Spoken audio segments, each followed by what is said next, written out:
Over the years, the students and youth leaders of Illinois have given hundreds of thousands of dollars to missions. And this year, our goal for missions is to raise up more givers than ever before. That's why I wanted to make this podcast with Alex Hornsey and Morgan Twente. Between the two of them, they've given over $13,000 to missions. So I sat them down to ask why. Why do they care about missions so much, and how did they even raise that much money in the first place? My hope in sharing this conversation with you guys is that it inspires and equips you to give to missions and live on mission in a greater way than ever before. If you found this conversation helpful, share it with a friend. If you're watching this video on YouTube, be sure to like it, leave a comment in the comment section below, and subscribe to the channel if you haven't already. If you're listening to this conversation on your favorite podcasting app, be sure to screenshot it on your phone, share that screenshot to the Instagram story, tag Illinois Student Ministries. That would help us out a lot. And just a reminder, Illinois Student Ministries releases content every day on TikTok, Instagram, Facebook, and Twitter. So be sure to follow us on all those platforms. Go check out the description of this episode. All the links will be there. So without any further ado, here's my conversation with Alex Hornsey and Morgan Twente, two superstars for Speed the Light.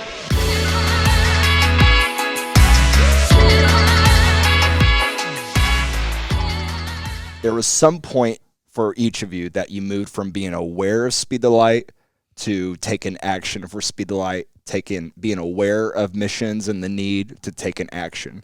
So for you, Alex, and for you, Morgan, what was that changing point that moved you from awareness to taking action? For me, it was at a momentum on my freshman year of high school is whenever I kind of first took hard notice to Speed the Light. Obviously, I had heard about it through youth group and camp and momentum and all those other times. But at that momentum, God kind of put a calling on my life in general for me to just push more in towards Him. And so that happened through reading more scripture, spending more time with Him, just like actual amounts of time with Him per day. And then also caring about Speed the Light and trying to give more at that time. So at that momentum, I remember it was the one where we had the semi-truck in the back. Yeah. And I believe it was Convoy of Hope we were giving towards. Yeah. Yep. So behind that truck on the tables where they had the little pledge sheets, I put my first pledge of $400, and that's where it all started for me. That's awesome. What about you, Morgan? Mine was actually like when I first got into youth groups, so I was like middle school. I remember it was the beginning of the year, and Pastor Chris did like his usual like Speed the Light sermon, and like the big focus for me about Speed the Light is like rescuing people from human trafficking. Like that's always like been like a passion for mine to help save people. And he was just talking about like how like girls my age, because at the time I was like 13, 14, fairly young. And it just like he was like talking about it, and like girls like even younger than my age, younger than 13, were like going through all this stuff. And it just kind of like hit me because like I'm one of 4 kids. I have 3 younger siblings, and it's like that'd be like my siblings' age. Like my siblings, like I just couldn't imagine. Like it just kind of like struck a chord in me. And then that night I was just convicted, and like Alex said, like I began to dig deeper into my word, into prayer, and I just felt like God was like, you need, like this is your time to take that action, to just go and do something. Like yet you physically can't go and do it, you can give to still rescue those girls, because that's still your way of helping them out. Wow. So for each of you, it was simply, one, becoming aware of the need and becoming aware of what Speed the Light is doing to solve practical problems around the world, such as feeding people with Convoy of Hope or rescuing victims of human trafficking with Project Rescue. And a common theme with both of you guys is just spending time with God daily and Him giving His heart to both of you guys. And then that caused you to want to take action. That's awesome. So since developing that heart for missions and developing that heart for Speed the Light, Alex, what have you done to raise money for Speed the Light over the years? So like that first year was $400, and then you've gone on to raise so much more money than that. So tell us about that. Yeah. So I've, over the course of the following 4 years, so through my high school career, I did a bunch of different fundraisers for stuff. The first year I went for any job I could find. I would mow lawns. I would clean decks. I would paint decks. A lot of things with decks. And then Hey, wherever the need is, man. And then I also I did my first 30-day challenge, which was a challenge where I wore a shirt for 30 days straight, all the way normally through the month of April is the time that I scheduled mine. And I would not wear any other shirt for that time. I would wash it because that's disgusting. Mm-hmm. But anytime people would see me out, they would see me in that shirt for that entire month. So that became a yearly would thing. people ask you about it? Like, man, you've been wearing the same shirt every single day. Like, why? Mm-hmm. My biology teacher, I got assigned the desk right in front of him, and on the back of the shirt that year it had like a little thing like that said like, "This is my only shirt," and he became genuinely concerned that this was my only shirt for that month because he hadn't noticed me until about then. That's awesome. And so through all the odd jobs that you would work, those kinds of services that you would do, and then that stunt of wearing the same shirt every day for 30 days, you would do different fundraisers all throughout the year and you did it every single year. So throughout your entire high school career, how much money have you raised for Speed the Light? About $10,000, I believe. That's crazy. That's so awesome, Alex. Mm-hmm. And it's just God provided in a bunch of ways. Yeah. What was one of the most surprising moments of God providing for you where you're just like, wow? It's in the 30-day challenge. So I did it 4 times. First time was $400 that I got from it. And then after that, I realized, wait, this entire project is based on how many people I talk to. And that's the only factor. Right. So I dug in a lot further. I made a whole spreadsheet that went down to like 350 or so names of people that I was going to talk to the month before and the month of. Wow. And then I would just ask them, hey, I'm Alex. I'm raising money for this thing called Speed the Light. Tell them about that and asked if they wanted to donate for the 30-day challenge. And God just provided to where the next year I got 1,200, I believe, out of the challenge. Just out of that one thing. The next year, 2,400, and the year after, 1,600. Just out of those yearly fundraisers and me taking time to talk to people that I normally wouldn't and ask them about Speed the Light. That's the biggest thing about doing stunts like that, because I mean, a service, when you do a service to raise money, that's you providing value through working for someone. But then with the stunt, you know, the hardest thing about doing a stunt like that, whether you're doing a 30-day challenge or a walkathon, is getting the word out and just having the courage to talk to people and ask them to donate and pledge some money. It took a lot because for people that don't know me, I am a both nerd and band nerd. Mm-hmm. So I am on that side of the world. And I would take that month before. You would see me talking to cheerleaders in the hallway, athletes in the hallway. Just like every stereotype in high school. Yes. Anybody that I would make sure to cover all my groups, but then I would expand outside of my groups to people that I would just see in class and stuff and make sure that I also talk to them, because there's a chance that that's another $20 towards God's kingdom. And not everybody that you talk to knew what Speed the Light was or was even a Christian, right? You know, but you got anybody and everybody that you knew to get on board for the kingdom. I remember I had a friend who was very atheist at the time. I told him about Speed the Light, what they're doing, and I got $20 out of it. That's awesome. So Morgan, you know, tell us about some of the things that you've done for Speed the Light and how you've seen God move through that. So the first year that I was raising money for Speed the Light, I did a 5K. That was very hard. Yeah. I mean, at the time I loved running, but now looking back, I'm pretty impressed with my middle school self. Right.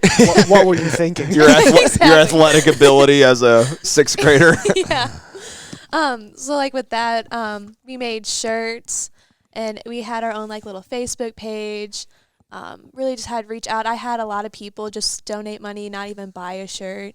The shirts were pretty nice, not gonna lie. Nice and soft.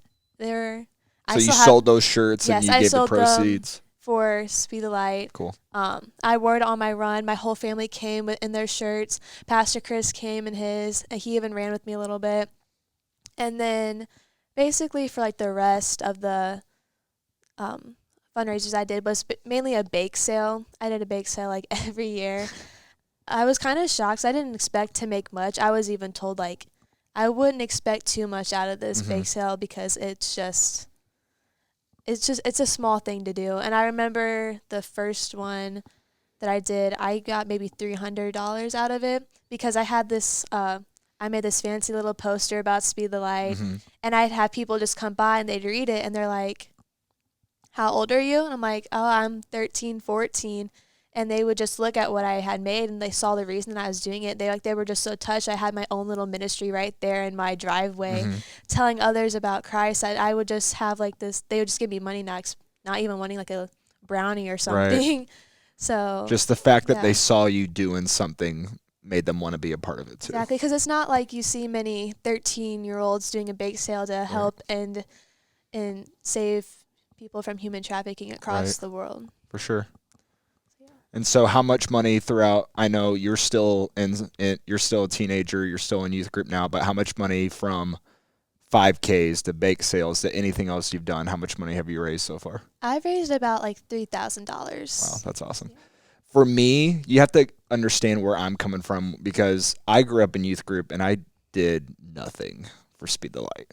You know what I mean? Like I was aware of it and I was just like a lot of other youth group kids where I'm aware of it and I would give a little bit here and there, but you know, I didn't know anybody that gave more than $1,000 except like maybe one kid, but like both of you guys have done multiple thousands of dollars.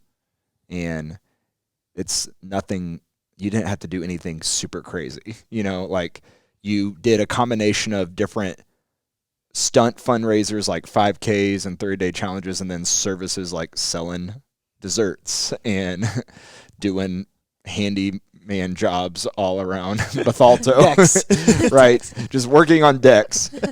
And I think any student watching or listening to this conversation right now, they could do a combination of something like what you guys did. So for those students who were like me, who have either done nothing or the bare minimum for Speed the Light, or for the students that are interested in helping but they don't know where to start or they don't know what they should or they don't have the heart for it yet, what would you say to those students? For the students that are not sure where to start or not confident in that they would do make a difference in this in like the grand scheme of things by starting to give to Speed the Light, remember that God's in your corner whenever it comes to this.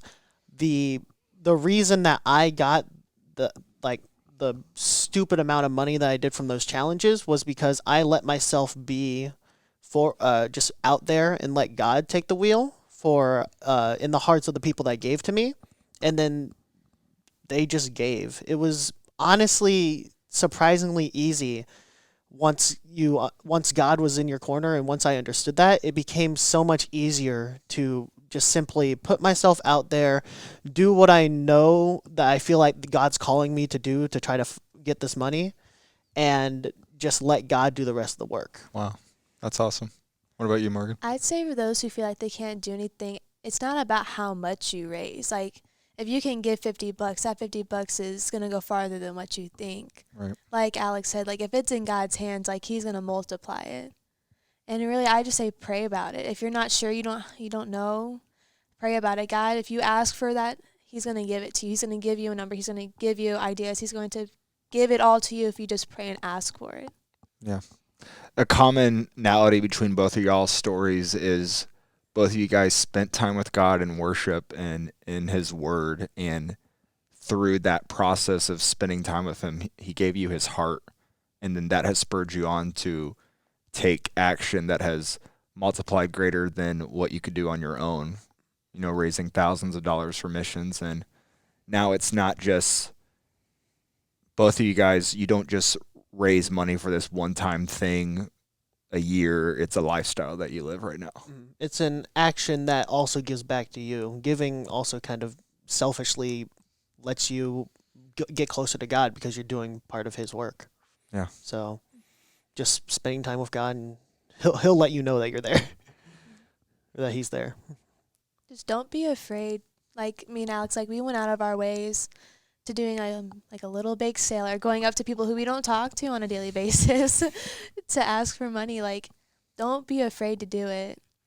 You're gonna get turned down. Mm-hmm. It's just life. Like, you're gonna get turned down, but the fact is, like, I've always was told, don't think of it as like they're not saying no to you. They're just saying no to the cause. They're saying no to God. It's like, it's nothing against you. You did what you can. That's all you did. Like, God's not gonna expect you to like chase after that person till they give you money. Like, if you did what you can, that like you did what you were supposed to. Like the obedience was simply making the ask, not Exactly. Yeah.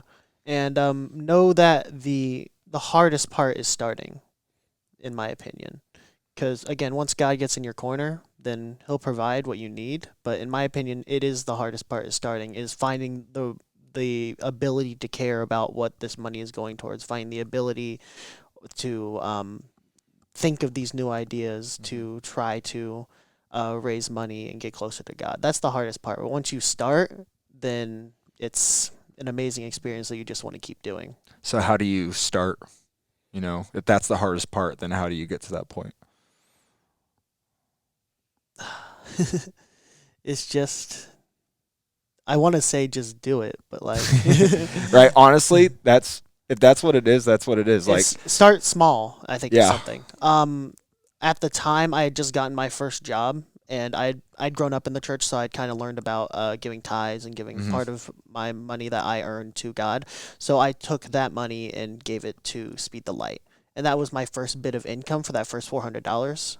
$400 goal was to try to just take what I was earning through my normal lifestyle. I wasn't going out my way at first. Yeah. And just make sure that's going to God and start building those habits and keeping Speed the Light in my mind. And then eventually, once I understood more of the importance of Speed the Light and understood what it meant to give towards that, that's when I started going out my way. And that's when magical things happened, honestly. No, I agree. Start small. Most of my money that I got for Sweet Light was just my chores.